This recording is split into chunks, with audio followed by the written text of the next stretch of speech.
여러분, 혹시 친절이 지나치면 병이 된다는 말 들어보셨습니까? 하지만 여기 지나가는 거지에게 끓여준 된장찌개 한 그릇 덕분에 팔자를 고치다 못해 조선을 뒤흔든 여인이 있습니다. 시어머니에게 뺨을 맞아가며 지켜낸 그 찌개 냄새가 궁궐 담벼락을 넘어 왕의 코끝까지 닿았다면 믿으시겠습니까? 억울함에 피눈물을 흘리던 과부 연화가 어떻게 조선 최고의 반전을 만들어냈는지 그 통쾌한 이야기 지금 바로 시작합니다.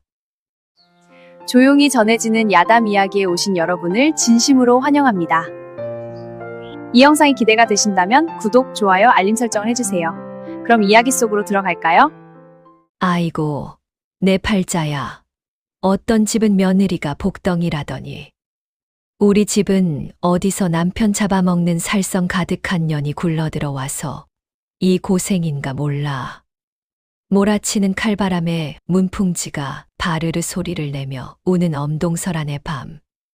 양반과 맏며느리 연화의 일과는 아직 끝나지 않았습니다. 아니, 그녀에게 끝이라는 단어는 사치였지요.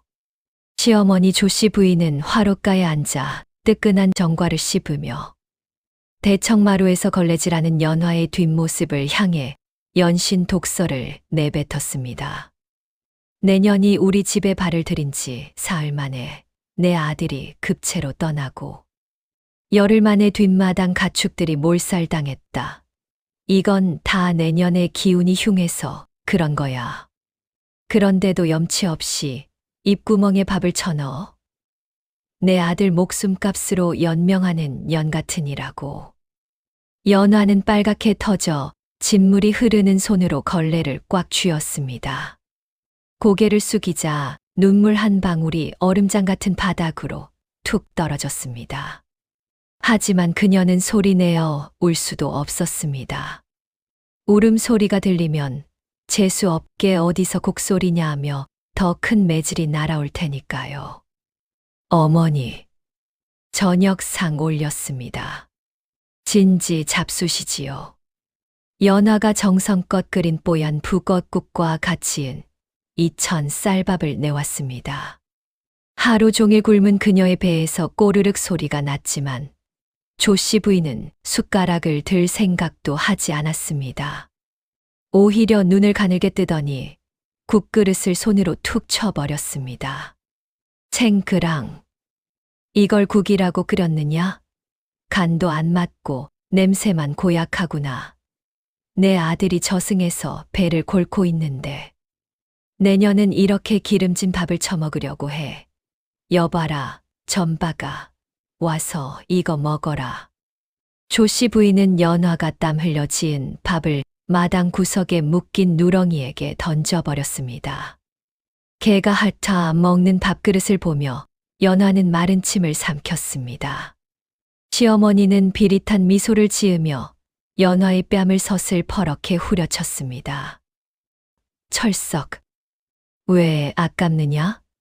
내년 먹을 밥은 이 집 개가 먹는 찌꺼기보다 못하다는 걸 명심해라. 연화가 겨우 몸을 추슬러 마당으로 나서자 이번엔 대문에서 술 냄새를 풀풀 풍기며 들어오던 시동생 출시기가 앞길을 막아섭니다. 그는 도박판에서 돈을 다 날렸는지 눈이 시뻘겋게 충혈되어 있었습니다. 어이, 형수님, 돈 좀 내놔봐. 형 죽고 나면 그 재산 다 내 거 아냐? 어차피 형수님은 우리 집종이나 다름없는데 숨겨둔 쌈짓돈 좀 있을 거 아냐? 도련님, 제가 무슨 돈이 있겠습니까? 제발 길을 좀 비켜주세요. 이게 어디서 말대답이야? 형이 없으니 이제 무서운 게 없나 보지. 출시기는 연화의 품속을 거칠게 뒤지기 시작했습니다. 연화가 비명을 지르며 저항했지만 힘없는 과부가 건장한 사내를 당해낼 재간이 없었습니다. 결국 연화의 옷자락 안쪽 친정어머니가 유품으로 남겨주신 작은 비단 주머니가 출시기의 손에 낚여 나갔습니다.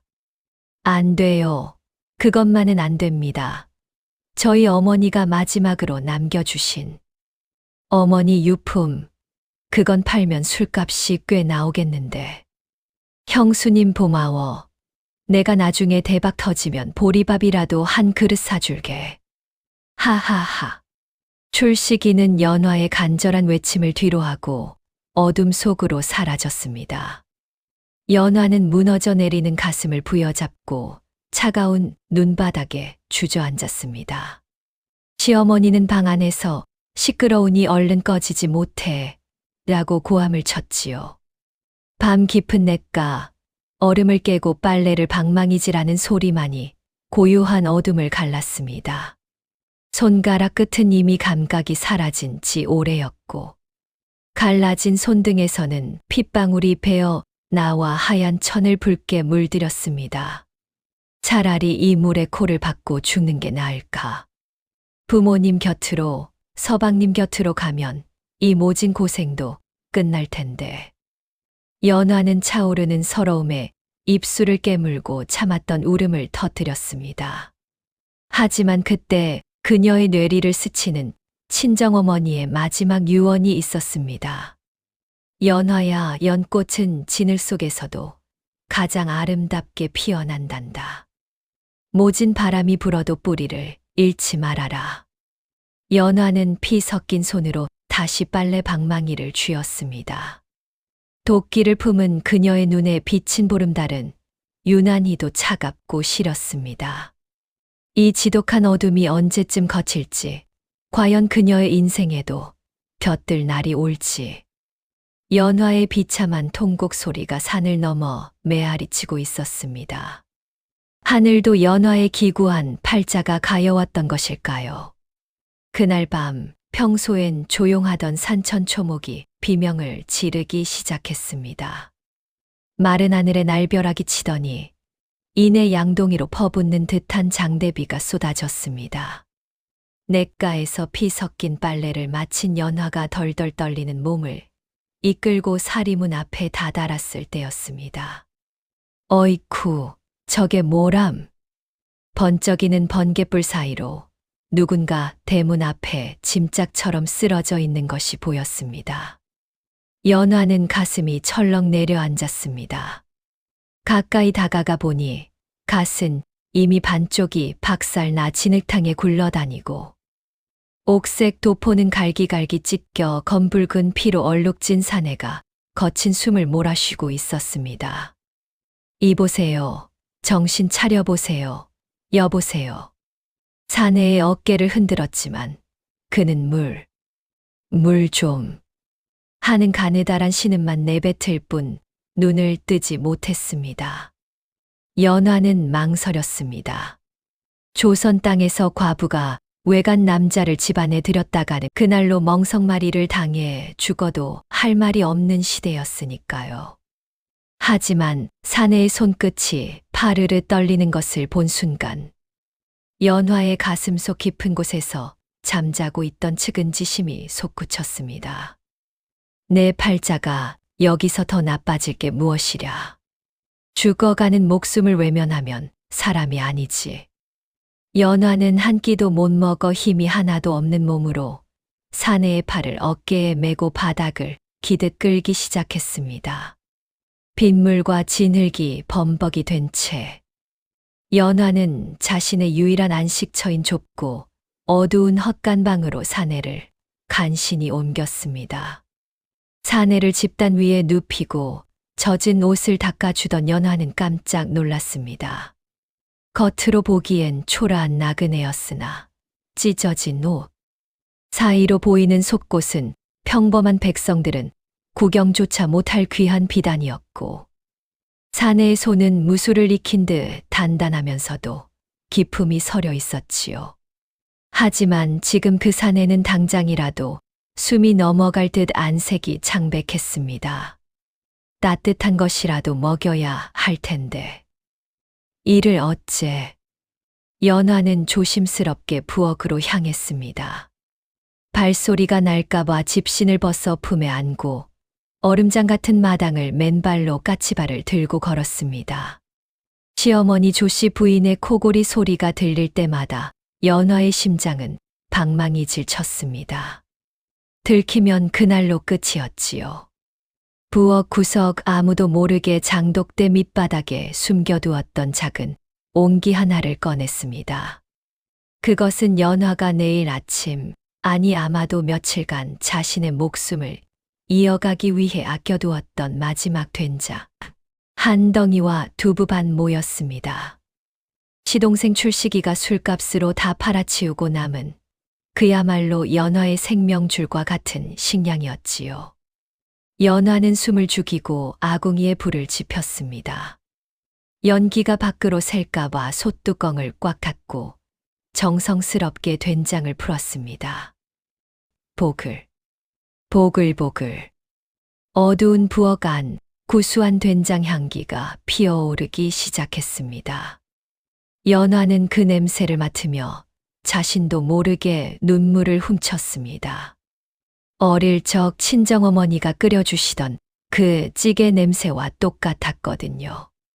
연화는 밭둑에서 몰래 뜯어온 달래 몇 줄기까지 넣어 정성을 다했습니다. 자, 이것 좀 드셔보세요. 제발 정신 좀 차려보세요. 연화는 뜨거운 찌개 그릇을 받쳐 들고 헛간으로 돌아왔습니다. 그리고는 숟가락 끝으로 국물을 떠서 사내의 마른 입술에 적셔 주었습니다. 따뜻한 국물이 목구멍을 타고 넘어가자 사내의 가슴팍이 조금씩 크게 들썩이기 시작했습니다. 한 숟갈, 두 숟갈. 사내는 본능적으로 고개를 내밀어 연화가 주는 찌개를 받아 먹었습니다. 어느 정도 기운을 차렸는지 사내에 감긴 눈꺼풀이 미세하게 떨렸습니다. 그리고 서서히 눈을 떴을 때 그의 눈에 들어온 것은 희미한 등불 아래에 땀방울이 송골송골 맺힌 채 자신을 걱정스럽게 바라보는 연화의 맑은 눈동자였습니다. 이곳은 어디인가? 사내의 목소리는 갈라져 있었지만 묘한 위엄이 서려 있었습니다. 연화는 안도의 한숨을 내쉬며 미소 지었습니다. 다행입니다. 정신이 드시는군요. 여긴 누추한 헛간입니다. 우선 이 찌개부터 마저 드세요. 그래야 기운을 차리십니다. 사내는 말없이 연화를 빤히 쳐다보았습니다. 자신의 신분을 묻지도 않고 그저 배고픈 나그네를 위해 자신의 마지막 식량을 내어준 이 여인의 고운 심성에 사내의 눈빛이 흔들렸습니다. 사내는 연화가 건넨 뚝배기를 두 손으로 받아들었습니다. 김이 모락모락 나는 된장찌개. 대궐의 사내진미보다 더 진하고 깊은 향기가 사내의 가슴을 뜨겁게 적셨습니다. 하지만 그 평화로운 온기도 잠시였습니다.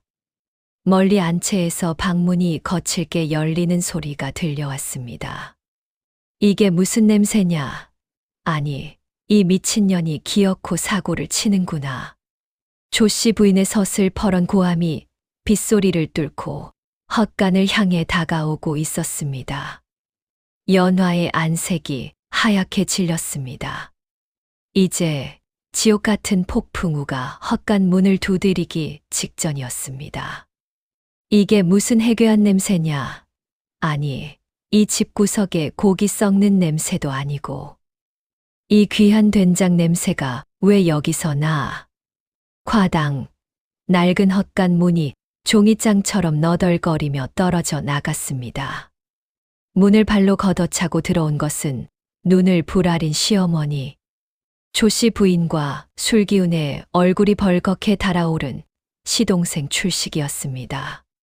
좁은 헛간 방 안, 김이 모락모락 나는 뚝배기를 사이에 두고 마주 앉은 연화와 나그네를 본 순간 조씨 부인의 입에선 걸레보다 더러운 욕설이 터져 나왔습니다. 이 천하의 잡년이 내 아들 죽은 지 얼마나 됐다고 외간 남자를 안방도 아니고 이런 썩어가는 헛간에 들여 그것도 모자라 감히 내 허락도 없이 장독을 열어 내년이 미쳤구나. 아주 미쳤어. 연화는 혼비백산하여 바닥에 엎드렸습니다. 어머니, 오해입니다. 이분은 길에 쓰러져 죽어가던 나그네일 뿐입니다. 사람 목숨부터 구해야 할 것 같아 잠시. 닥쳐라. 어디서 그 더러운 입을 놀려. 옆에 서 있던 출식이가 비틀거리며 다가오더니 연화가 정성껏 끓여 나그네 앞에 놓았던 뚝배기를 향해 발길질을 날렸습니다. 쨍그랑 화장창. 단단한 옹기 뚝배기가 바닥에 박살이 나며 사방으로 튀었습니다. 연화가 손마디가 터져라 얼음을 깨고 며칠을 굶어가며 아껴두었던 그 소중한 된장찌개가 차가운 흙바닥으로 쏟아졌습니다. 뜨거운 국물이 나그네의 옷깃에 튀었지만 출식이는 오히려 나그네의 멱살을 움켜쥐었습니다. 이 거지 같은 놈은 또 뭐야? 야, 내 놈이 우리 형수 꼬드겨서 이 귀한 음식을 처먹어? 응, 말해봐. 이 도둑놈아. 출식이는 나그네의 가슴팍을 거칠게 걷어찼습니다. 집단 위로 쓰러지는 사내를 보며 연화가 울부짖으며 매달렸습니다. 도련님, 제발 그만하세요. 이분은 몸도 가누지 못하는 환자입니다. 차라리 저를 때리세요. 저를. 그래. 내 소원이라면 들어주마. 조씨 부인이 연화의 머리채를 휘어잡았습니다. 그리고는 사정없이 마당으로 끌고 나갔습니다. 빗물 섞인 진흙 바닥에 연화의 몸이 질질 끌려갔습니다. 조씨 부인은 연화의 뺨을 수차례 후려치며 소리쳤습니다. 이년아, 내 놈이랑 저 거지가 무슨 사이인지 포도청에 가서 밝혀보자꾸나. 내 아들 잡아먹고 이제는 집안 살림까지 도둑놈한테 퍼줘. 너 같은 년은 멍석마리가 답이다. 그때였습니다. 헛간 안에서 비틀거리며 일어난 나그네가 빗속으로 걸어 나왔습니다. 비록 옷은 엉망이고 찌개 국물이 묻어 있었지만 그의 눈빛만큼은 그 전에 힘없는 환자가 아니었습니다. 번갯불이 번쩍이는 순간 사내의 눈에서 서슬퍼런 안광이 뿜어져 나왔지요. 그만, 멈추시오. 나그네의 낮고 묵직한 목소리에 조씨 부인과 출식이가 흠칫하며 멈춰 섰습니다. 출식이가 괜히 겁을 먹고는 몽둥이를 지켜들었습니다. 뭐야? 이 거지 새끼가 어디서 폼을 잡아. 죽고 싶어. 나그네는 출식이를 벌레 보듯 쳐다보더니 바닥에 쓰러져 울고 있는 연화에게 다가갔습니다. 그리고는 품속에서 비단천에 쌓인 무언가를 꺼냈습니다. 그것은 은은한 빛을 내뿜는 하지만 가운데가 쩍 갈라져 반쪽만 남은 옷가락지였습니다.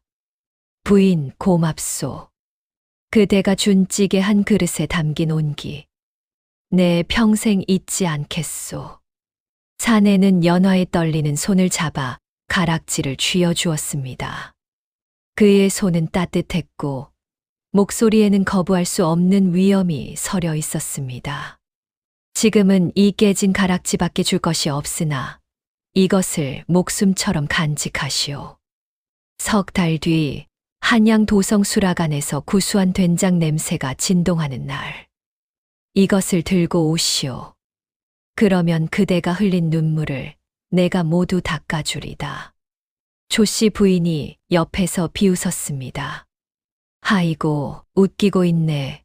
거지 새끼가 어디서 주워온 쓰레기를 주고 생색이야? 야, 당장 꺼져.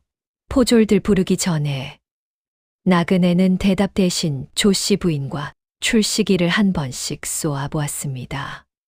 그 눈빛이 어찌나 무서웠던지 기세등등하던 두 사람도 자신도 모르게 뒷걸음질을 쳤습니다. 사내는 그대로 빗속으로 사라졌습니다. 연화는 멀어져 가는 사내의 뒷모습을 보며 품속의 옷가락지를 꽉 쥐었습니다. 이년아, 그게 무슨 보물이라도 되는 줄 알아? 당장 버려. 조씨 부인이 연화의 손등을 짓밟았지만 연화는 피가 터져 나오는 고통 속에서도 결코 가락지를 놓지 않았습니다. 그것은 단순한 장신구가 아니라 지옥 같은 이 삶에서 처음으로 받은 사람 대접이었고 마지막으로 남은 희망이었기 때문입니다. 진흙탕에 처박힌 연화의 통곡 소리가 빗소리에 묻혀 퍼져나갔습니다. 하지만 그녀의 품 안에서 반쪽짜리 옷가락질은 희미하게 빛을 내고 있었습니다. 마치 곧 닥쳐올 거대한 폭풍우를 예고하듯이 말이지요. 나그네가 빗속으로 사라진 지도 어느덧 석 달. 계절은 바뀌어 꽁꽁 얼어붙었던 대지에도 파릇한 새싹이 돋아나는 봄이 찾아왔건만 연화의 삶은 여전히 한겨울 그림자 속에 갇혀 있었습니다. 시동생 출시기는 도박 빚이 산더미처럼 불어나 이제는 아예 대놓고 연화에게 기생집에 몸을 팔아서라도 빚을 갚으라며 패륜적인 폭언을 일삼았고 시어머니 조씨 부인은 연화가 나그네에게 된장찌개를 끓여준 죄를 물어 그녀를 아예 햇빛도 안 드는 눅눅한 광에 가두어 버렸습니다. 연화는 하루 한 번 개밥 그릇에 담긴 쉬어 터진 찌꺼기를 받아 먹으며 연명했지요. 하지만 그녀는 포기하지 않았습니다. 품속 깊은 곳, 살을 파고드는 차가운 옷가락지 반쪽을 매일 밤 만지며 그 사내의 목소리를 되새겼습니다. 석 달 뒤, 한양 수라간의 된장 냄새가 진동할 때, 그러던 어느 날이었습니다. 평화롭던 시골 마을 입구가 갑자기 요란한 징 소리와 말발굽 소리로 진동하기 시작했습니다. 어명이요, 어명이요. 마을 사람들은 모두 광장으로 모이시오. 화려한 자수가 놓인 깃발을 앞세우고 번쩍이는 두 정갑을 입은 금군 수십 명이 마을로 들이닥쳤습니다. 그 위엄이 어찌나 대단한지 평소 아나무인으로 굴던 마을 지주들도 혼비백산하여 땅바닥에 코를 박았지요. 마을 한가운데 커다란 방이 붙었습니다. 그를 모르는 백성들을 위해 전령이 목청을 높여 소리쳤습니다. 잘 듣거라. 지금 궁궐의 상황 전하께서 기력이 쇠하여 곡기를 끊으신 지 보름이 넘으셨다. 천하의 산의 진미를 올려도 입도 되지 않으시니 주상 전하와 세자 저하께서 크게 근심하시어 전국의 숨은 손맛을 찾으라는 어명을 내리셨느니라. 마을 사람들이 술렁이기 시작했습니다. 아니, 임금님의 입맛을 살리면 팔자를 고치는 것 아니냐? 며 여기저기서 수군거렸지요. 하지만 방에는 기이한 조건이 덧붙여져 있었습니다. 단, 화려한 고기 요리나 진귀한 보물은 필요 없다. 오직 사람의 마음을 위로하는 된장찌개 하나로 승부할 것이며 무엇보다 중요한 조건이 하나 더 있다. 세자 저하께서 민정시찰 중 하사하신 반쪽짜리 증표를 지닌 자를 가장 먼저 수라간으로 들여보낼 것이니 만약 이를 숨기거나 기망하는 자가 있다면 멸문지화를 면치 못할 것이니라. 이 소식을 들은 조씨 부인의 눈이 번쩍 뜨였습니다. 반쪽짜리 증표, 된장찌개? 아니, 그럼 그때 그 거지 발싸게 갔던 놈이 설마 세자 저하셨단 말이냐? 조씨 부인은 가슴이 콩닥거려 숨을 쉴 수가 없었습니다.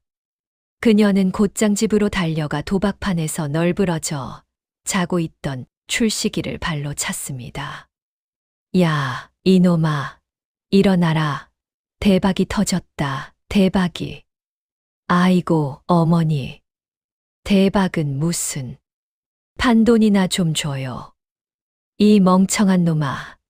그때 그 헛간 거지 놈이 왕세자 저하셨단다. 연화 그년이 가지고 있는 깨진 가락지. 그게 바로 팔자를 고칠 황금 열쇠였어. 출시기는 그 소리에 번쩍 눈을 떴습니다.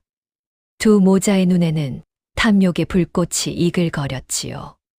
그들은 곧장 연화가 갇혀있는 광으로 달려갔습니다. 조씨 부인은 평소엔 쳐다보지도 않던 가증스러운 미소를 지으며 문을 열었습니다.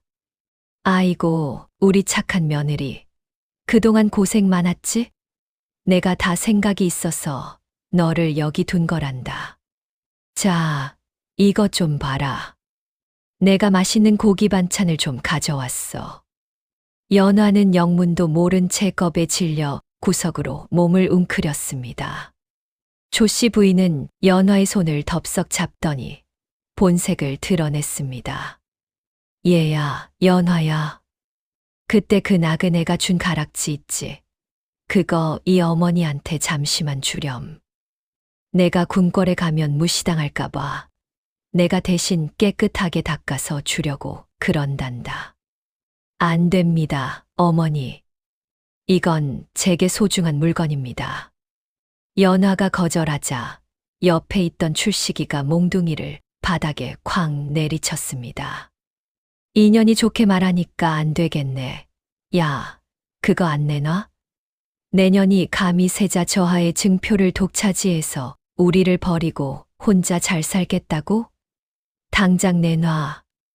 결국 출시기는 연화의 품속을 뒤져 기어코 옷가락지 반쪽을 빼앗아냈습니다. 연화는 바닥에 쓰러져 오열했지만 두 모자는 아랑곳하지 않았습니다. 어머니, 이제 어떻게 하죠? 연화 2년을 보낼까요? 미쳤느냐? 전현이 궁에 가서 우리가 구박한 걸 다 일러 바치면 우린 죽은 목숨이야.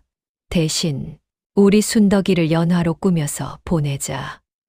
얼굴에 분칠 좀 하고 연화 옷을 입히면 누가 알겠느냐? 가락지만 있으면 장땡이지. 조씨 부인은 게으르고 요리라곤 물 끓이는 법도 모르는 제 딸 순덕이에게 연화의 옷을 입히고 훔친 가락지를 손에 쥐어주었습니다. 그리고는 마을에 와 있는 금군 대장에게 달려갔습니다. 나리, 여기요. 여기 우리 딸. 아니, 우리 집 며느리 연화가 바로 그 가락지를 가지고 있습니다. 된장찌개라면 조선 제일이지요. 금군 대장은 날카로운 눈미로 가락지를 확인했습니다. 오호. 이것이 확실하냐? 만약 거짓이라면 목숨을 내놓아야 할 것이다. 아이고, 그럼요. 확실하고 말고요. 조씨 부인은 회심의 미소를 지었습니다. 하지만 그녀는 몰랐습니다. 진실의 냄새는 된장 향기보다 더 진하게 풍겨 나온다는 것을, 그리고 세자 저하의 눈은 결코 속일 수 없다는 것을 말이지요. 한편 차가운 광바닥에 버려진 진짜 연화는 피눈물을 흘리며 하늘을 원망하고 있었습니다. 마을 어귀는 그야말로 인산인해를 이뤘습니다. 한양에서 온 금군 대장 김필두는 숫덩이처럼 검은 수염을 휘날리며 말 위에 앉아 있었습니다. 그의 눈빛은 맹수와 같아 그와 눈이 마주친 마을 사람들은 마치 얼음물이라도 뒤집어 쓴 듯 어깨를 움츠렸지요. 이 마을에 증표를 지닌 여인이 있다 들었다. 당장 나오너라. 김 대장의 호령이 떨어지기 무섭게 조씨 부인이 제 딸 순덕이의 손을 질질 끌고 마당으로 튀어나갔습니다. 평소엔 세수도 제대로 안 하던 순덕이는 연화의 옷을 억지로 껴입고 하얗게 분칠을 해서 마치 귀신 같은 몰골을 하고 있었지요. 나리, 여기요, 여기. 우리 귀한 딸 순덕이가 바로 그 세자 저하를 구한 은인입니다요. 조씨 부인은 굽신거리며 훔쳐온 옷가락지 반쪽을 두 손으로 받들어 올렸습니다. 김 대장은 무표정한 얼굴로 가락지를 건네받아 햇빛에 비추어 보았습니다. 이것이 확실하냐? 이 가락지의 결을 아는 이는 오직 저하와 나뿐이다. 만약 가짜라면 그 자리에서 내년들의 목을 칠 것이야. 그 서슬퍼런 말에 순덕이는 다리가 후들거려 바닥에 주저앉을 뻔했습니다. 하지만 탐욕에 눈이 먼 조씨 부인은 제 딸의 옆구리를 쿡 찌르며 천연덕스럽게 거짓말을 늘어놓았습니다. 아유, 그럼요. 그때 비바람 치던 밤에 우리 순덕이가 정성껏 된장찌개를 끓여 대접했지요. 저하께서 어찌나 맛있게 드시던지 눈물까지 흘리셨다니까요. 김 대장은 가락지를 가만히 들여다보더니 갑자기 사나운 미소를 지었습니다. 된장찌개를 끓여 대접했다라. 그래, 그 맛이 어떠했느냐? 저하께 올린 찌개에 무엇을 넣었는지 말해보아라. 순덕이는 당황해서 어버버거렸습니다. 평소에 손에 물 한 방울 안 묻히고 살던 애가 뭘 알겠습니까? 콩을 넣었고요. 아, 소금도 좀 넣고. 무랑. 고기를 아주 듬뿍 넣었습니다요. 순덕이의 대답이 끝나기도 전에 김 대장의 안색이 싸늘하게 식었습니다. 그날 밤 저하께서는 극심한 복통으로 고기 근처에도 못 가시는 상황이었다. 또한 이 가락지는 세공된 결을 보니 억지로 잡아 뺀 흔적이 역력하구나. 이놈들, 감히 어느 안전이라고 왕실을 능멸하려 드느냐. 김 대장의 불호령에 조씨 부인과 순덕이는 사시나무 떨듯 떨며 바닥에 머리를 박았습니다. 아이고, 나리, 그게 아니오라. 사실은. 닥쳐라. 여봐라, 군사들은 당장 이 집안을 샅샅이 뒤져라. 이 도둑놈들의 소행으로 보아 진짜 증표의 주인은 필시 이 집 어딘가에 억류되어 있을 것이다. 수십 명의 금군이 칼을 뽑아 들고 집 안으로 들이닥쳤습니다. 안채와 사랑채를 거쳐 뒷마당까지 샅샅이 뒤지던 군사 하나가 소리쳤습니다. 대장님, 여기 광문이 튼튼한 자물쇠로 잠겨 있습니다. 안에서 가느다란 신음소리가 들립니다. 부수어라. 쿠웅, 과직. 도끼질 한 번에 낡은 광문이 박살나며 떨어져 나갔습니다. 먼지가 자욱한 그 어두컴컴한 구석, 쥐들이 들끓고 곰팡내가 진동하는 그곳에 한 여인이 웅크려 쭈그려 앉아 있었습니다. 해진 옷 사이로 드러난 어깨에는 매질 자국이 선명했고 며칠을 굶었는지 피골이 상접한 모습이었지요. 하지만 그 와중에도 여인은 손을 가슴에 꼭 모으고 있었습니다. 마치 무엇인가를 지키려는 듯이 말이죠. 김 대장이 다가가 여인을 부축했습니다. 여인이 힘겹게 눈을 뜨자 그 맑고 깊은 눈동자에는 모진 고초 속에서도 잃지 않은 기품이 서려 있었습니다. 내 이름이 무엇이냐? 연화라고 하옵니다. 연화의 목소리는 모기 소리보다 작았지만 김 대장은 확신했습니다. 그는 연화의 손을 가만히 펴보았습니다. 비록 가락지는 빼앗겼지만 가락지가 끼워져 있던 손가락 마디에는 오랜 세월 찌개를 끓이고 빨래를 하며 박인 굳은 살, 그리고 가락지가 닿아 있던 선명한 자국이 남아 있었습니다. 김 대장은 그 자리에서 무릎을 꿇고 고개를 숙였습니다. 세자 저하의 명을 받들어 은인 연화 부인을 모시러 왔습니다. 소관이 늦어 부인께 이리 큰 고초를 겪게 했으니 죽여주시옵소서. 마당에서 이 광경을 지켜보던 마을 사람들은 경악했습니다. 아이고, 저 구박덩어리 과부가 진짜 은인이었단 말인가. 조씨 부인과 출식이는 얼굴이 흑빛이 되어 도망치려 했지만 이미 군사들의 칼날이 그들의 목 끝에 닿아 있었지요. 이 무도한 자들을 당장 포박하라. 감히 나라의 은인을 짐승처럼 가두고 괴롭혔으니 이들의 죄는 한양으로 압송하여 저하께서 직접 다스리실 것이다. 연화는 군사들의 부축을 받으며 광 밖으로 나왔습니다. 눈부신 봄 햇살이 그녀의 얼굴을 비추었습니다. 김 대장은 자신이 타고 온 가장 좋은 말에 화려한 안장을 얹어 연화를 앉혔습니다. 부인, 이제 걱정 마십시오. 저하께서 부인을 간절히 기다리고 계십니다. 연화는 뒤를 돌아보았습니다. 포승줄에 묶여 질질 끌려가는 시어머니와 시동생, 그리고 넋이 나간 순덕이의 모습이 보였습니다.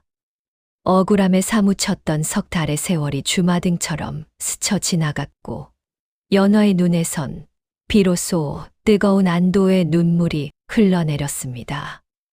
마을을 떠나는 연화의 행렬 뒤로 구경하던 백성들의 만세 소리가 산천을 울렸습니다. 드디어 진실이 승리하고 피눈물 나는 고난의 끝에 영광의 길이 열린 것입니다. 먼지 자욱한 광문이 부서져 내리고 그 어둠 속에서 연화가 모습을 드러냈을 때 마을 광장에는 무거운 정적이 흘렀습니다. 며칠을 굶어 초췌해진 안색, 여기저기 찢어진 무명옷, 그리고 시어머니의 매질로 얼룩진 가냘픈 손등. 그 처참한 몰골을 본 마을 사람들은 저마다 입을 가리며 경악했습니다. 아이고, 세상에. 저게 사람 사는 몰골인가. 조씨 과부가 며느리를 아주 잡아먹으려 했구먼. 연화는 눈부신 봄 햇살에 눈을 제대로 뜨지 못하고 비틀거렸습니다. 그때 서슬퍼런 칼날을 차고 있던 금군 대장 김필두가 말에서 내려 성큼성큼 다가갔습니다. 그는 연화 앞에 서더니 돌바닥에 무릎을 꿇고 허리를 깊숙이 숙였습니다. 저하의 명을 받들어 은인 연화 부인을 모시러 왔습니다. 소관이 늦어 부인께 이리 큰 고초를 겪게 했으니 1000번 만번 죽어 마땅하옵니다. 대장의 외침과 동시에 수십 명의 금군들이 일제히 칼을 칼집에 넣고 무릎을 꿇었습니다. 부인을 뵙나이다. 수십 명의 장정이 내뱉는 우렁찬 함성이 마을 전체를 뒤흔들었습니다.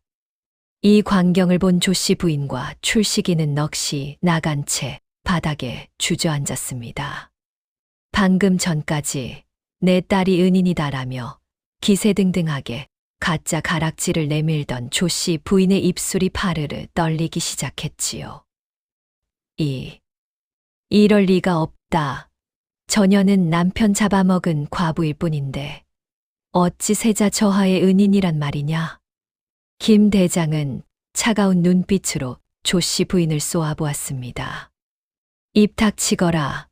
저하께서는 석 달 전 그날 부인이 대접한 된장찌개 한 그릇이 아니었다면 자객의 독에 기력을 잃고 목숨을 잃으셨을 것이라 하셨다.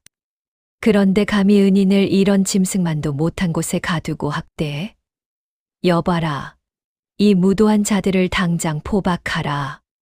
군사들이 달려들어 조씨 부인과 출식의 팔을 뒤로 꺾어 포승줄로 묶었습니다. 출식이는 비명을 지르며 발버둥 쳤지요. 아이고, 나리, 잘못했습니다. 저는 그저 어머니가 시키는 대로. 형수님, 아니 형수님, 제발 살려주세요. 제가 도박 빚 때문에 제정신이 아니었습니다. 연화는 자신에게 매질을 하고 유품을 훔쳐갔던 시동생의 추태를 가만히 내려다보았습니다. 그녀의 눈에는 증오보다 더 깊은 슬픔이 서려 있었습니다. 연화는 대답 대신 김 대장의 부축을 받으며 천천히 발걸음을 옮겼습니다. 마당 한가운데에는 궁궐에서나 볼 수 있는 화려한 꽃가마가 놓여 있었습니다. 붉은 비단으로 둘러싸이고 황금색 술이 달린 왕실의 여인들이나 타는 귀한 가마였지요. 연화가 가마 앞에 서자 상궁 복장을 한 여관들이 다가와 그녀의 남루한 옷 위에 부드럽고 따뜻한 비단 도포를 걸쳐 주었습니다. 부인, 이제 더러운 흙바닥을 밟지 마옵소서. 저하께서 부인을 위해 특별히 보낸 가마이옵니다. 연화가 가마에 오르려 할 때 조씨 부인이 바닥을 기며 울부짖었습니다. 연화야, 며느리야, 내가 잘못했다. 그래도 내가 내 시어머니 아니냐. 나를 여기서 죽게 내버려 두지 마라. 연화는 가마에 오르기 전 잠시 멈춰 섰습니다. 그리고 평생 자신을 억누르던 시어머니를 향해 처음으로 당당하게 입을 열었습니다. 어머니, 제가 끓여드린 밥을 개에게 주실 때 말씀하셨지요. 제 팔자는 개보다 못하다고. 하지만 오늘 저는 깨달았습니다. 사람의 진심은 개가 먹어치울 수 있는 것이 아니라는 것을요. 부디 남은 생은 남을 괴롭히는 법이 아닌 사람답게 사는 법을 배우시길 바랍니다. 연화의 목소리는 낮았지만 그 위엄은 고을 사또보다 더 대단했습니다. 연화가 가마에 오르자 김 대장이 칼을 뽑아 하늘을 향해 높이 들었습니다. 은인 연화 부인의 행차를 시작하라. 길을 비켜라. 부우. 우렁찬 나각 소리와 함께 화려한 행렬이 시작되었습니다. 깃발이 바람에 휘날리고 위풍당당한 금군들이 가마를 호위하며 마을을 가로질렀습니다. 마을 사람들은 길가에 엎드려 연화 부인 만세를 외쳤고 아이들은 가마 뒤를 쫓으며 환호했습니다. 그 화려한 행렬의 맨 뒤편에는 굴욕적으로 포승줄에 묶인 채 먼지를 뒤집어쓰며 끌려가는 조씨 부인과 출식의 비참한 뒷모습이 보였습니다. 억울함의 상징이었던 헛간은 점점 멀어지고 연화가 탄 꽃가마는 눈부신 햇살이 쏟아지는 한양 도성을 향해 당당히 나아갔습니다. 연화는 가마 안에서 비단 소매로 눈물을 닦았습니다. 그것은 슬픔의 눈물이 아니라 드디어 세상이 자신의 진심을 알아주었다는 안도의 눈물이자 새로운 운명을 향한 설렘의 눈물이었지요. 진흙탕에 처박힌 연화의 통곡 소리가 빗소리에 묻혀 퍼져나갔습니다. 하지만 그녀의 품 안에서 반쪽짜리 옷가락질은 희미하게 빛을 내고 있었습니다. 마치 곧 닥쳐올 거대한 폭풍우를 예고하듯이 말이지요. 웅장하고도 위험 넘치는 경복궁의 심장부, 수라가는 그야말로 전쟁터였습니다. 상왕 전하께서 보름 넘게 곡기를 끊으시고 침소에 누워 계시니 내로라 하는 전국의 명의들과 수라간 상궁들은 그야말로 목이 달아날 판이었지요. 금방이라도 숨이 넘어갈 듯한 긴장감 속에 은은한 비단옷을 입었으나 여전히 투박한 손마디를 가진 연화가 수라간의 육중한 문을 열고 들어섰습니다. 아니, 저 여인은 누구냐? 대관절 누구길래 세자 저하의 명으로 이곳까지 왔단 말이냐? 수라간을 호령하던 최상궁이 눈을 가늘게 뜨고 연화를 훑어보았습니다. 수십 년간 대궐밥을 지으며 온갖 산의 진미를 만져온 그녀의 눈에 시골 과부 출신인 연화는 그저 근본 없는 불청객으로 보였을 뿐입니다. 시골에서 찌개나 끓이던 손이라니. 전하의 옥체에 해라도 가면 내년이 어찌 책임을 지려느냐. 당장 물러가거라. 최상궁의 호령에 다른 나인들도 낄낄거리며 연화를 비웃었습니다. 하지만 연화는 예전처럼 주눅 들지 않았습니다. 그녀는 품속에서 세자 저하가 건네준 깨진 옷가락질을 꽉 쥐었습니다. 그리고는 떨리는 숨을 몰아쉬며 아궁이 앞에 섰습니다.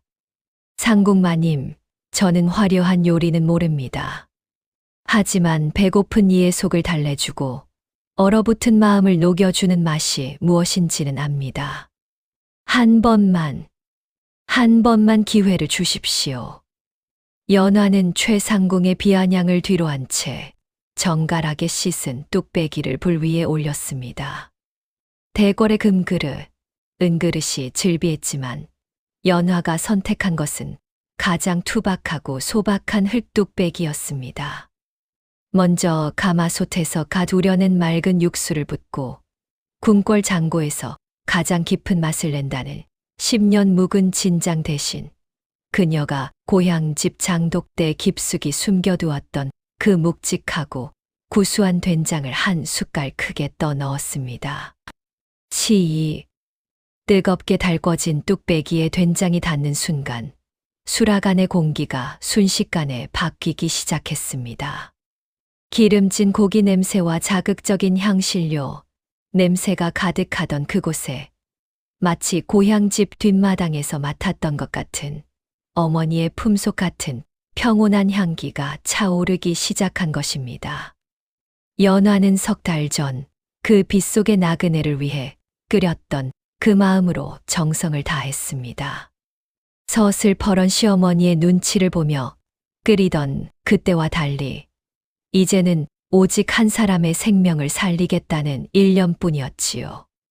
그녀는 하얀 두부를 깍둑 썰기하여 소복이 넣고 알싸한 달래와 달큰한 물을 더했습니다. 보글보글, 보글보글보글. 뚝배기가 노래를 부르기 시작했습니다. 그 소리는 마치 억울하게 죽은 남편의 넋을 달래는 노래 같기도 했고, 십수년 시집살이에 피멍든 연화의 가슴을 어루만지는 위로의 노래 같기도 했습니다. 아니, 이 냄새는? 비웃던 나인들의 코끝이 실룩거렸습니다. 천한 냄새라고 무시하려던 최상궁도 어느새 자신도 모르게 마른 침을 꼴깍 삼켰습니다. 그것은 단순한 음식 냄새가 아니었습니다. 고단한 하루를 마치고 돌아온 지친 가장을 반기는 연기 냄새였고, 아픈 자식을 위해 밤새 아궁이를 지키던 어머니의 땀 냄새였으며, 조선팔도 백성들의 삶이 녹아있는 진짜 사람의 향기였습니다. 향기는 수락 안의 문턱을 넘어 회랑을 따라 퍼져나갔습니다. 근정전을 지나 상왕 전하가 계신 침전, 강령전까지 그 향기가 스며들었지요.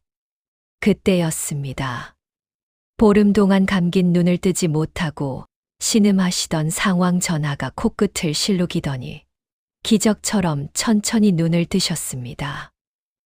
이 향기는 무엇이냐? 내 평생 수만 가지 음식을 맛보았으나 이토록 심장을 뛰게 하는 향기는 처음이로구나. 마치 돌아가신 어마마마께서 갓 지은 밥상을 들고 오시는 것 같구나. 상왕 전하의 목소리에 침전을 지키던 어이들이 혼비백산하여 소리쳤습니다. 전하, 드디어 의식을 되찾으셨사옵니까? 여보라, 당장 그 향기의 근원을 찾아 수라를 들여오너라. 수라가는 발칵 뒤집혔습니다. 연화가 끓여낸 소박한 뚝배기 하나가 조선에서 가장 고귀한 분의 생명줄을 다시 잇게 된 것입니다. 연화는 정성스럽게 찌개를 그릇에 담으며 마음속으로 기도했습니다. 서방님, 보고 계십니까? 제가 끓인 이 하찮은 찌개가 이제 한 나라의 기둥을 살리려 합니다. 부디 이 정성이 하늘에 닿게 해주소서. 연화의 눈에서 떨어진 맑은 눈물 한 방울이 찌개 위로 떨어졌습니다. 그것은 세상에서 가장 비싼 향념이 되어 뚝배기 속으로 스며들었지요. 이제 조선의 심장을 울릴 진짜 사이다. 대반격이 이 구수한 연기 속에서 피어오르고 있었습니다. 상왕 전하께서 연화의 된장찌개 한 그릇을 비우시고 기적처럼 자리를 털고 일어나셨다는 소식은 순식간에 온 궁궐을 뒤흔들었습니다.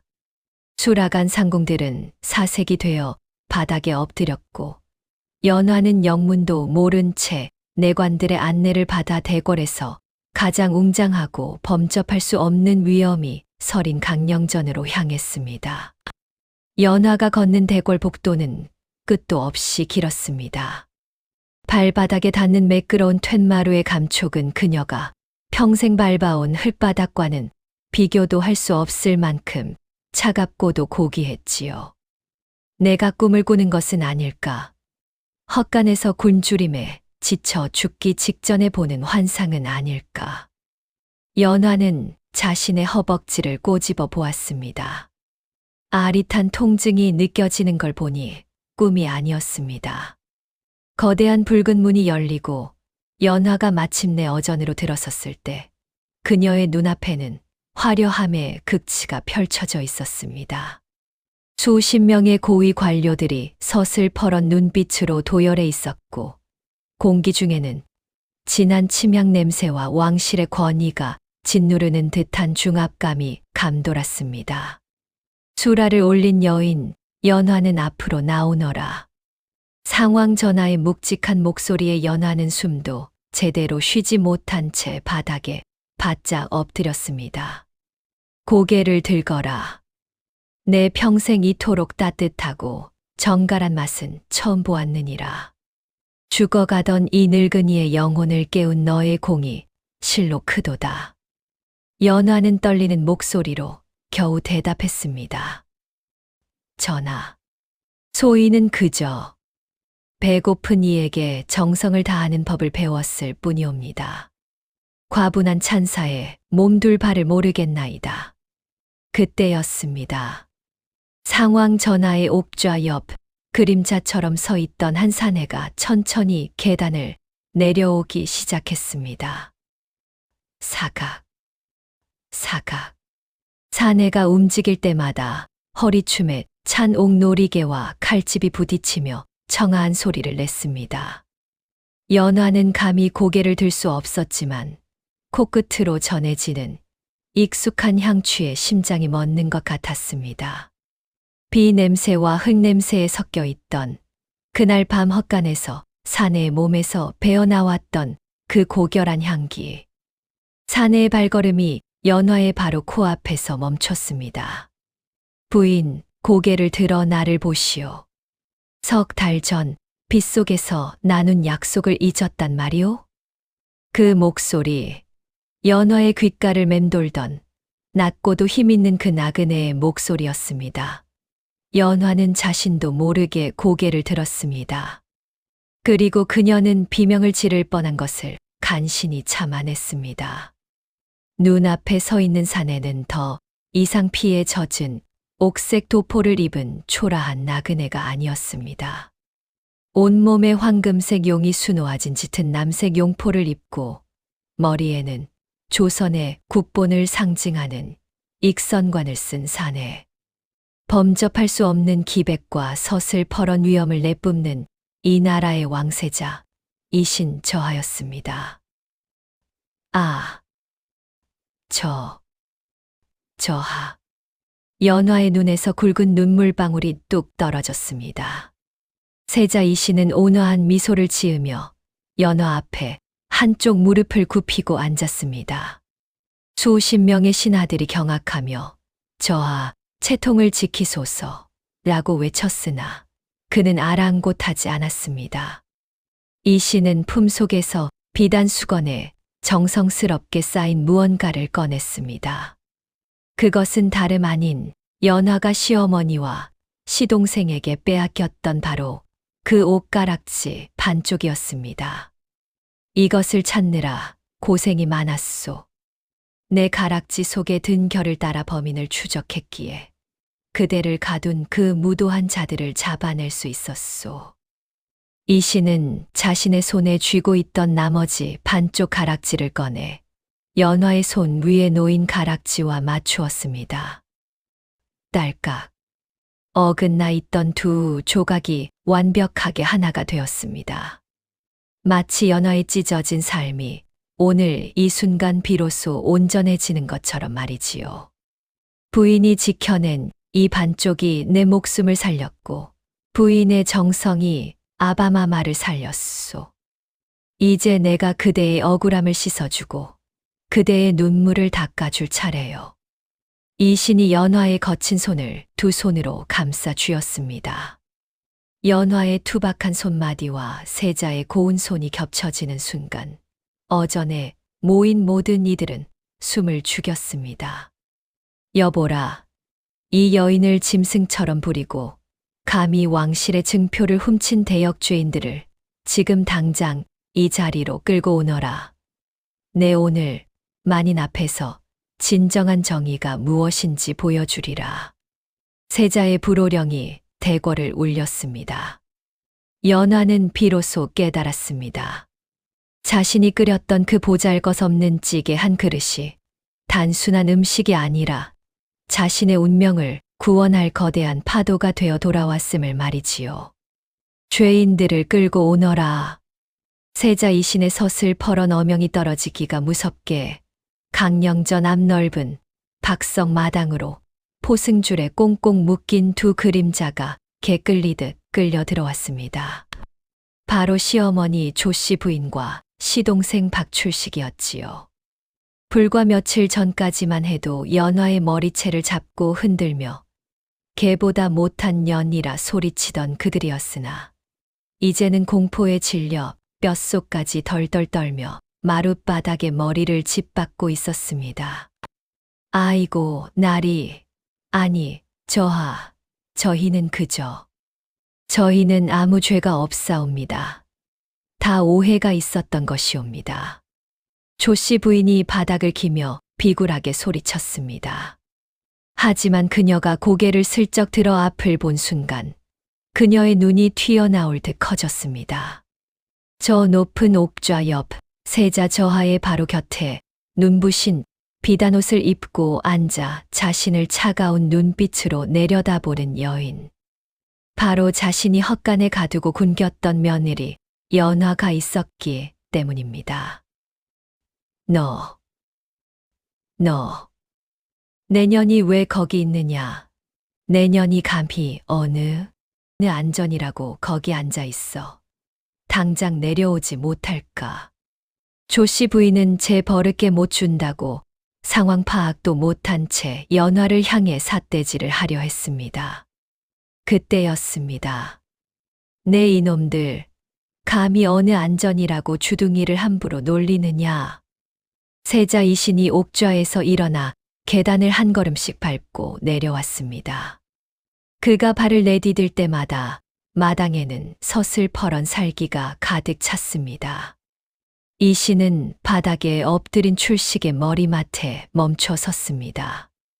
박출식, 내 놈의 죄부터 읊어주마. 너는 이 나라의 국본인 본 저하가 자객의 습격을 받아 사경을 헤매고 있을 때 나를 살리려던 은인의 손에서 뚝배기를 걷어차고 내 가슴팍을 발길질했다.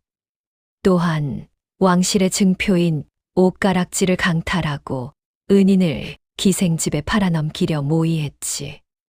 이것은 단순한 폭행이 아니라 왕실을 능멸한 대역죄인이라. 저하, 살려주십시오. 저는 그저 그분이 저하인 줄 모르고 그저 지나가는 거지인 줄 알고 그랬사옵니다. 거지라면 그렇게 해도 된다는 말이냐. 백성이 거지가 되면 발길질해도 된다는 법이 조선 어디에 있느냐. 이 신의 불호령의 출식은 오줌을 지리며 바닥을 굴렀습니다. 이 신은 차가운 미소를 지으며 금군들에게 명했습니다. 여봐라, 저 박출식이라는 자를 당장 일금부로 압송하라. 저 놈의 다리는 부모가 주신 소중한 것이나 그 다리로 세자를 걷어차고 형수를 핍박했으니 곤장 100대를 쳐서 평생 걷지 못하게 하라.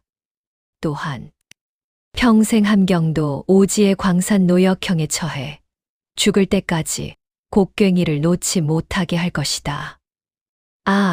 저하, 형수님, 제발 한 번만 살려주세요. 제가 잘못했습니다. 출식이가 연화를 향해 손이 발이 되도록 빌었지만 군사들은 사정없이 그를 끌고 나갔습니다. 몽둥이가 살점을 파고드는 소리가 멀리서 들려오자 남은 조씨 부인의 안색은 흙빛을 넘어 창백하게 질렸습니다. 이 씨는 이제 조씨 부인 앞에 섰습니다. 조씨 부인, 너는 며느리를 종보다 못하게 부리며 인륜을 저버렸다. 며느리가 정성껏 지은 밥을 개에게 던져주고 엄동설 안에 냇가로 내몰아 손마디가 터지게 했지. 그것도 모자라 세자의 증표를 훔쳐 제 딸을 가짜 은인으로 내세워 왕실을 기망하려 했다. 내 놈의 죄는 죽어 마땅하나 연화 부인의 간곡한 청이 있어 목숨만은 붙여주마. 조씨 부인은 아이고 감사합니다. 라며 머리를 조아렸습니다. 하지만 세자의 판결은 이제부터 시작이었습니다. 단, 내 놈의 전 재산을 몰수하여 마을의 가난한 과부들과 고아들에게 나눠주겠다. 너는 이제 평생을 거지처럼 떠돌며 내가 무시했던 그 개밥의 소중함을 뼈저리게 느끼게 될 것이다. 그리고 매년 연화 부인이 고향을 방문할 때마다 너는 부인의 버선발을 닦으며 내가 저지른 악행을 만인 앞에서 고백해야 한다. 만약 단 한 번이라도 이를 거부하거나 원망하는 기색을 보인다면 그 즉시 내 혀를 뽑아 침묵하게 할 것이다. 전 재산을요? 저하, 그건 제 목숨줄입니다. 차라리 죽여주십시오. 목숨줄. 내가 연화 부인의 목숨줄을 쥐고 흔들 때는 어떠했느냐. 여봐라. 저 노파를 당장 성 밖으로 내던져라.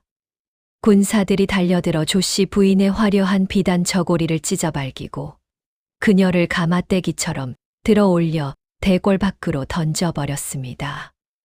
연화는 그 광경을 지켜보며 길게 한숨을 내쉬었습니다. 억울함에 사무쳐 밤새 울던 날들, 손가락이 얼어터져 피가 나던 냇가에서의 고통. 그 모든 상처가 세자의 서슬퍼런 판결 한마디에 씻겨 내려가는 기분이었습니다. 이 씨는 연화의 곁으로 돌아와 그녀의 손을 잡았습니다. 부인, 이제 되었소. 저들의 비명 소리가 그대가 흘린 눈물을 대신 닦아줄 것이요. 이제 다시는 그 누구도 그대를 멸시하지 못할 것이니 마음껏 기뻐하시오. 연화는 세자의 손을 마주 잡으며 고개를 끄덕였습니다. 대궐 마당에는 정의가 승리했다는 장엄한 기운이 감돌았고 구경하던 수라간 나인들과 신하들은 인과응보로다 라며 연신 감탄을 금치 못했습니다. 이것이야말로 조선 팔도를 통틀어 가장 완벽하고 통쾌한 진짜 사이다. 복수극의 완성이었습니다. 세월은 유수와 같아 대궐 마당의 매화가 3번이나 피고 지었습니다. 이제 궁궐 수라간에서 연화 상궁의 이름을 모르는 이는 아무도 없었습니다. 예전에 그 꾀죄죄하고 눈물 젖은 얼굴의 과부는 온데간데 없고 이제는 단아한 남색 치마에 옥색 저고리를 차려입은 기품이 넘쳐 흐르는 조선 최고의 요리 명장이 서 있었지요. 그녀가 수라간 복도를 걸어갈 때면 예전에 그녀를 비웃던 최상궁을 비롯한 수십 명의 나인들이 양옆으로 물러나 허리를 90도로 굽히며 인사했습니다. 연화 상궁 마님, 수라 준비가 다 되었습니다. 연화는 인자한 미소로 고개를 끄덕였습니다. 그녀는 높은 자리에 올랐어도 결코 아랫사람을 핍박하지 않았습니다. 자신이 배고파 보았기에 나인들의 끼니를 먼저 챙겼고 자신이 서러워 보았기에 억울한 일을 당한 궁녀들의 눈물을 닦아주었습니다. 궁궐 안에서는 연화 상궁은 하늘이 보낸 보살님이라는 칭송이 자자했지요. 그러던 어느 화창한 봄날 세자 이신 저하께서 연화의 처소를 직접 찾으셨습니다. 부인, 이제 부인의 마음속에 남은 마지막 응어리를 풀어줄 때가 된 것 같소. 고향에 다녀오시구려. 조선에서 가장 화려한 가마와 금군들을 내어줄 터이니 당당하게 다녀오시오. 드디어 운명의 금이환향 날이 밝았습니다. 연화가 탄 꽃가마는 눈부신 비단으로 장식되어 햇빛을 받을 때마다 눈이 멀 정도였습니다. 가마 앞뒤로는 수십 명의 금군이 칼을 차고 호위했으며 오색 깃발이 바람에 휘날리며 위엄을 뽐냈습니다. 마을 입구에 다다르자 소문을 들은 인근 고을 백성들이 인산인해를 이루었습니다. 아이고, 저기 봐. 저분이 바로 그 된장찌개로 상황 전하를 살리신 연화 상궁 마님이래. 어머나, 저 고운 분이 예전에 그 구박받던 과부였다니. 정말 세상 오래 살고 볼 일이야. 마을 광장에 가마가 멈춰 섰습니다. 연화가 상궁의 위엄을 갖추고 가마에서 내리자 마을 사람들은 누가 먼저랄 것도 없이 땅에 엎드려 절을 했습니다. 그런데 그 길목 한복판에 넝마보다 못한 누더기를 걸친 노파 하나가 엎드려 있었습니다. 바로 시어머니 조씨 부인이었습니다. 조씨 부인의 몰골은 참혹했습니다. 전 재산을 몰수당하고 오갈 데 없어진 그녀는 마을 사람들의 비웃음을 사며 매일 마을 길에 짐승 배설물을 치우고 길을 닦으며 연명하고 있었지요. 그녀는 연화의 비단신이 코앞에 멈추자 사시나무 떨듯 떨며 바닥에 이마를 찧었습니다. 마님, 아니, 연화야, 내가 죽을 죄를 지었다. 이 못난 시미를 용서해다오. 조씨 부인은 세자의 명에 따라 연화의 비단신에 묻은 보이지도 않는 먼지를 자신의 소매로 닦아내며 울부짖었습니다. 연화는 그 처절한 광경을 내려다보며 잠시 침묵했습니다. 예전 같으면 가슴이 찢어질 듯 아팠겠지만 이제 연화의 마음은 잔잔한 호수 같았습니다. 어머니, 고개를 드세요. 제가 바란 것은 어머니의 파멸이 아니라 당신이 저지른 일이 얼마나 아픈 것이었는지 깨닫는 것이었습니다. 이제 그만 속죄하시고 남은 생은 남을 돕는 기쁨을 배우며 사십시오. 연화는 조씨 부인에게 쌀 몇 가마와 작은 거처를 마련해 주도록 관리에게 명했습니다.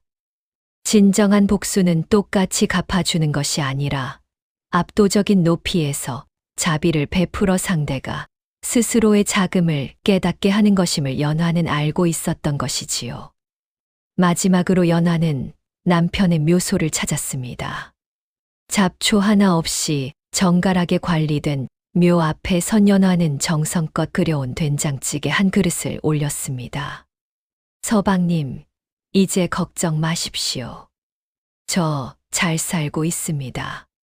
서방님이 늘 말씀하셨지요. 착한 사람은 바보 같아 보여도 결국 하늘이 알아준다고요.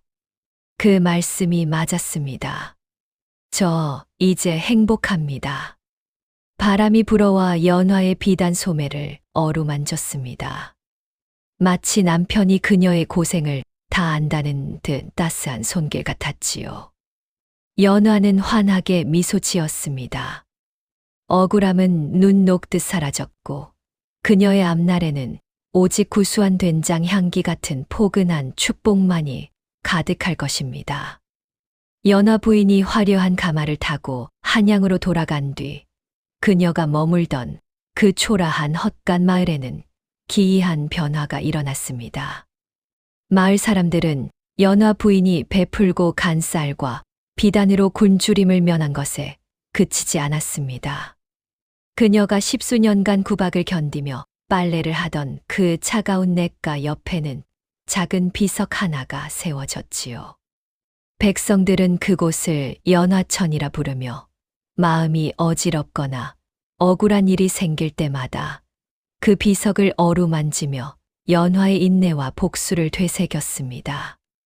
여보게, 연화 부인이 그랬다지.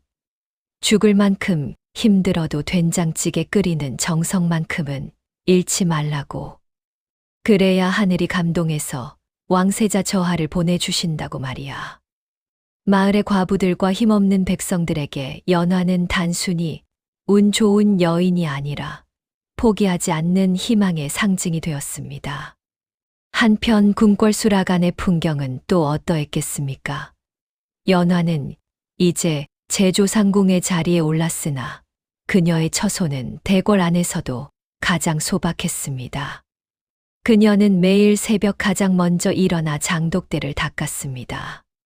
그녀의 손때가 묻은 장독 안에서는 조선 팔도에서 가장 깊고 구수한 된장이 익어갔지요. 그녀의 제자가 되겠다고 구름처럼 몰려든 나인들에게 연화 상궁은 요리 기술보다 먼저 가르치는 것이 있었습니다. 칼질 잘하는 법보다, 불 조절 잘하는 법보다 중요한 것이 있다.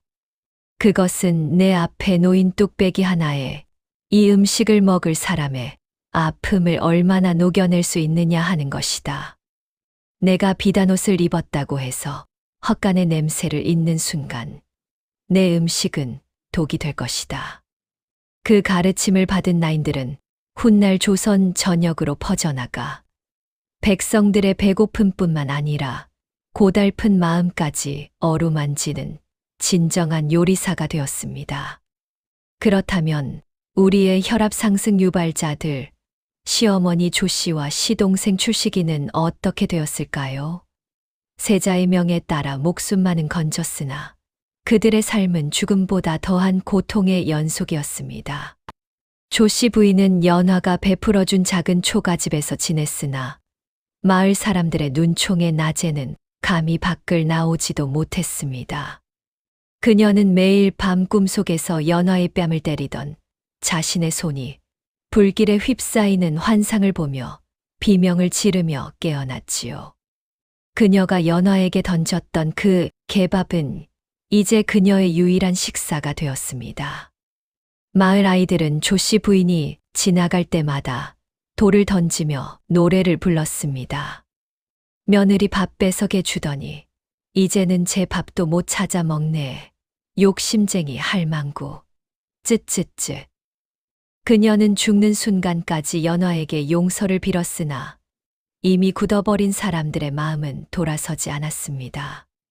진정한 벌은 관아의 몽둥이가 아니라 세상의 모든 온기에서 단절되는 고립임을 그녀는 뼈저리게 느끼며 쓸쓸히 생을 마감했습니다. 시동생 출식이는 더 비참했습니다. 함경도 오지의 광산에서 평생을 보냈는데 그곳에서 그는 매일같이 흙을 파내며 연화의 옷가락질을 빼앗던 자신의 탐욕스러운 손가락을 원망했습니다. 그가 노역을 마치고 노년이 되어 마을로 돌아왔을 때 그는 다리를 절며 구걸하는 거지 신세가 되어 있었습니다. 그가 구걸을 하러 간 집은 다름 아닌 연화 부인이 마을 사람들을 위해 세운 해민원이었습니다. 그곳에서 따뜻한 죽 한 그릇을 건네받은 출식이는 죽그릇을 붙잡고 통곡했습니다. 형수님, 아니 보살님, 제가 죽일 놈입니다. 죽일 놈이에요. 하지만 그가 마시는 죽에는 이미 연화의 자비가 녹아 있었으니 그는 죽을 때까지 그 따뜻함에 죄책감을 느끼며 살아야 했습니다. 세월이 흘러 세자 이신이 왕위에 오르던 날, 연화 상궁은 마지막으로 임금님께 수라를 올렸습니다. 부인, 아니 이제는 이 나라의 스승이라 불러야겠구려. 그날 빗속에서 부인이 내어준 그 된장찌개의 맛이 아니었다면 과인은 오늘 이 자리에 없었을 것이요. 부인이 끓인 것은 찌개가 아니라 조선의 앞날이었소. 임금은 연화에게 정경 부인의 자코를 내리고 그녀의 가문을 완전히 복권해 주었습니다. 연화는 그 영광을 뒤로하고 조용히 대궐을 떠나 남편의 묘소가 있는 고향으로 돌아갔습니다. 그녀가 마지막으로 숨을 거두던 날, 마을에는 신비로운 현상이 일어났습니다. 한겨울임에도 불구하고 그녀의 집 마당에는 커다란 연꽃 한 송이가 피어올랐고 온 마을에 구수하고 포근한 된장 냄새가 진동했습니다. 마을 사람들은 믿었습니다.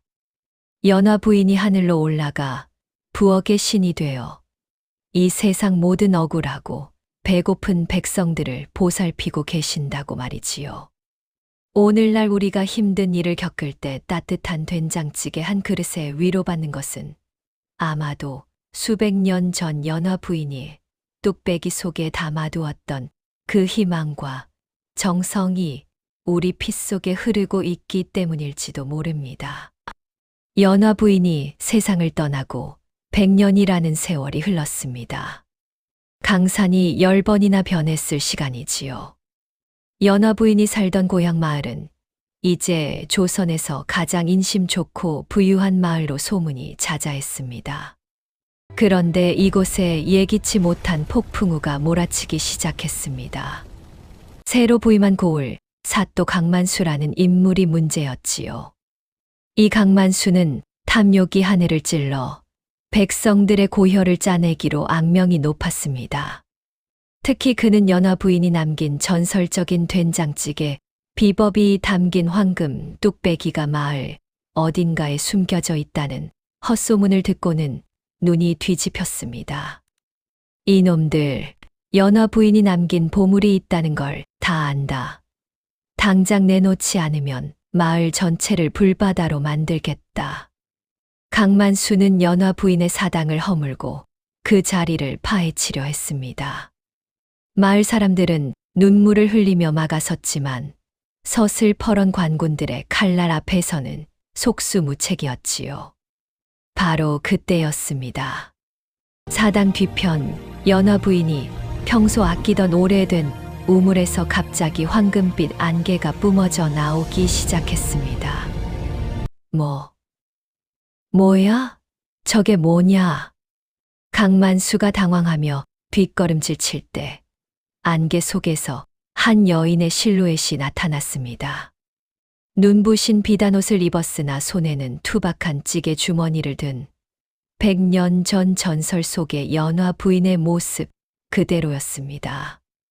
탐욕에 눈이 멀어 백성을 괴롭히고 죽은 이의 너까지 모독하려 드느냐. 탐욕 연화 부인의 목소리는 천둥 소리처럼 마을 전체를 울렸습니다. 강만수는 겁에 질려 바닥을 기었습니다. 아이고, 보살님, 아니 귀신님, 살려주십시오. 저는 그저 내 놈의 혀는 거짓을 일삼으니 평생 맛을 느끼지 못할 것이요. 내 놈의 손은 백성의 것을 빼앗았으니 평생 그 무엇도 쥐지 못할 것이다. 연화 부인이 손을 휘젓자 기적 같은 일이 벌어졌습니다. 강만수가 그토록 탐내던 전 재산, 백성들에게서 뺏은 금은 보화들이 순식간에 된장 찌꺼기로 변해버린 것입니다. 비단옷은 누더기가 되었고 그가 살던 화려한 관아는 하룻밤 사이에 낡은 헛간으로 변해버렸지요. 더욱 놀라운 것은 그 다음이었습니다. 연화 부인이 마을 사람들을 향해 인자하게 미소 지으며 찌개 주머니를 하늘로 던졌습니다. 그러자 주머니에서 수만 개의 황금 씨앗이 비처럼 쏟아졌습니다. 그 씨앗이 떨어진 곳마다 가뭄으로 말라붙었던 논밭이 황금 물결로 바뀌고 병든 노인들이 자리에서 일어나 춤을 추기 시작했습니다. 이것은 단순히 돈을 주는 복이 아니었습니다. 성실하게 일하는 자에게는 반드시 풍요를, 악한 자에게는 반드시 멸망을 내리는 연화 부인의 마지막 가르침이자 인장이었지요. 그날 이후 강만수는 미치광이가 되어 전국을 떠돌며 된장 한 숟갈만 주세요 라고 외치고 다녔지만 신기하게도 그가 먹는 모든 음식은 입에 닿는 순간 죄가 되어버렸습니다. 평생을 굶주림 속에서 자신의 죄를 씹으며 살아야 하는 살아있는 지옥의 형벌을 받은 것이지요. 연화 부인의 전설은 이제 단순한 이야기가 아니라 조선의 정의를 지키는 법이 되었습니다. 임금님조차 정사를 돌볼 때마다 수락 안에 놓인 연화 부인의 낡은 뚝배기를 보며 마음을 다잡았다고 합니다. 백성의 배를 채워주는 자가 진정한 주인이요. 백성의 눈물을 닦아주는 자가 진정한 승자다. 이 비수 같은 한마디는 100년, 아니 1000년을 지나 오늘날 우리에게까지 전해 내려오고 있습니다. 연화 부인이 남긴 것은 황금이 아니었습니다. 그것은 바로 인과응보의 서슬퍼런 칼날과 진심이 담긴 찌개 한 그릇의 위대한 힘이었습니다. 지금도 보름달이 뜨는 밤, 연화 부인의 고을을 지나가면 어디선가 구수한 된장 냄새가 바람을 타고 불어온다고 합니다. 그 냄새는 착한 사람에게는 세상에서 가장 달콤한 향기가 되고 죄 지은 자에게는 심장을 옥죄는 두려움의 냄새가 된다니. 여러분, 오늘 밤 우리 집 부엌에서 나는 냄새는 어떤 향기일까요? 시청자 여러분, 드디어 연화부인의 기나긴 대서사 씨가 그 장엄한 마침표를 찍었습니다. 1장부터 12장까지 굽이굽이 이어온 이 긴 이야기를 저희 조용히 전해지는 야담 이야기와 함께 해주셔서 진심으로 머리 숙여 감사드립니다. 단순히 나쁜 놈 벌 받았다는 통쾌함으로 끝내기엔 우리 연화 부인이 견뎌온 그 모진 세월과 숭고한 정성이 너무나 귀하고 아름답지 않습니까? 살다 보면 정말 숨이 턱 막힐 정도로 억울하고 세상 천지에 나 혼자뿐인 것 같은 시린 밤이 찾아오곤 합니다. 시어머니 같은 상사, 시동생 같은 이웃에게 치여 눈물 젖은 밥을 삼켜야 하는 날도 있지요. 그럴 때마다 저희 조용히 전해지는 야담 이야기가 들려드린 연화 부인의 뚝배기를 떠올려 보십시오. 여러분이 묵묵히 지켜온 그 선한 마음, 남 몰래 베푼 작은 정성은 절대로 사라지지 않습니다. 그것은 하늘이 보관하고 있다가 여러분이 가장 지치고 힘들 때 반드시 용포를 입은 기적이 되어 돌아올 것입니다. 연화 부인이 진을 속에서 조선의 가장 찬란한 연꽃으로 피어났듯 여러분의 인생 또한 머지않아 환한 빛으로 가득 찰 것이라 확신합니다. 저희 조용히 전해지는 야담 이야기는 앞으로도 세상의 소음 속에서 잊혀가는, 하지만 우리네 가슴을 뜨겁게 적셔줄 이런 귀한 이야기들을 하나하나 정성껏 발굴해 올리겠습니다. 자, 12장의 긴 대장정을 함께 해주신 최고의 시청자 여러분, 마지막으로 구독과 좋아요는 저와 여러분을 잇는 옷가락지 반쪽입니다. 아직 안 누르셨다면 지금 꾹 눌러서 저희 채널과 영원한 인연을 맺어 주십시오. 그리고 댓글로 나도 연꽃처럼 피어나겠다, 혹은 오늘도 큰 위로 받았다라고 한 줄 남겨주시면 제가 일일이 답글로 여러분의 앞날을 축복해 드리겠습니다. 여러분의 가정에 연화 부인의 황금 씨앗이 비처럼 쏟아지길 빌며 저는 더 기가 막힌, 더 사람 냄새 나는 다음 이야기로 찾아뵙겠습니다. 지금까지 조용히 전해지는 야담 이야기였습니다. 시청해 주신 여러분, 진심으로 감사합니다. 모두 연화 부인처럼 복 많이 받으시고 행복하십시오.